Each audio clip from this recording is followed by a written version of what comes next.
हजरत सुलेमान अलैहिस्सलाम अपने परिंदों के दस्ते का जायजा ले रहे थे। अचानक फरमाने लगे, मुझे हुदहुद क्यों नजर नहीं आ रहा? क्या वो गैर हाजिरों में से है? अगर उसने कोई साफ दलील न दी तो मैं उसे सख्त सजा दूंगा या जबह कर दूंगा। थोड़ी देर बाद हुदहुद वापस आया और अर्ज किया, हुजूर, मैं वह मालूमात लाया हूँ जो आपको भी मालूम न थी। मैं सबा की सरजमीन से यकीनी खबर लेकर आया हूँ। वहाँ मैंने एक औरत को उनकी रानी पाया जो उनकी बादशाहत संभालती है। उसे हर किस्म की नेमतें मिली हैं और उसका तख्त बड़ा ही अजीम है। मैंने देखा कि वह और उसकी कौम अल्लाह को छोड़कर सूरज को सजदा करते हैं। ये सुनकर हजरत सुलेमान अलैहिस्सलाम ने फरमाया, हम देखेंगे कि तू सच्चा है या झूठा। फिर आपने फरमाया, ये मेरा खत ले जा, उनके पास फेंक दे और फिर एक तरफ हटकर देखना कि वो क्या जवाब देते हैं। जब खत मलिका बिल्किस के पास पहुंचा तो उसने अपने वजीरों को बुलाया और कहा, मुझ पर एक बड़ा ही आला दर्जे का खत फेंका गया है। ये सुलेमान की तरफ से है और इसमें लिखा है, बिस्मिल्लाहिर्रहमानिर्रहीम। मेरे मुकाबले सर न उठाओ और मेरे पास मुसलमान होकर आ जाओ।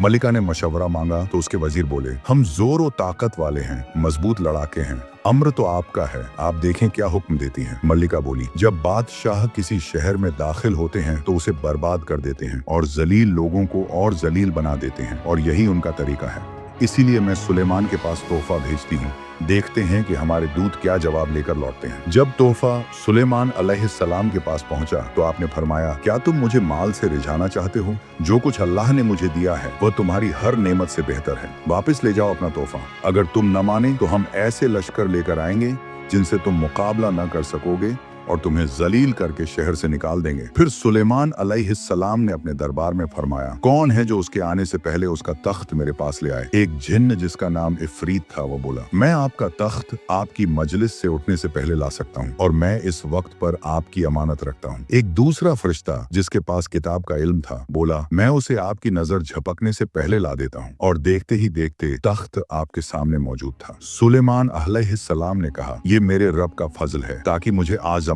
कि मैं शुक्र करता हूँ या कुफ्र। फिर आपने फरमाया, उसका तख्त बदला बदला करके रख दो, देखें कि वह पहचानती है या नहीं। जब मलिका पहुंची तो पूछा गया, क्या ये तुम्हारा तख्त है? वो बोली, ऐसा लगता है जैसे यही है। और सच में उसे पहले ही इल्म दे दिया गया था और वह हक को कबूल करने वालों में से हो गई। फिर उसे कलाए के शीशे वाले फर्श में दाखिल होने को कहा गया। जब उसने उसे देखा तो पानी का तालाब समझकर अपनी पिंडली से कपड़ा उठा लिया। सुलेमान अलैहिस्सलाम ने फरमाया, ये पानी नहीं, शीशे का सलीके से बना हुआ फर्श है। इस पर मलिका बिल्किस ने कहा, ऐ मेरे रब, मैंने अपने ऊपर जुल्म किया और अब मैं सुलेमान के साथ अल्लाह रब्बुल आलमीन की फरमाबरदार बनती हूँ।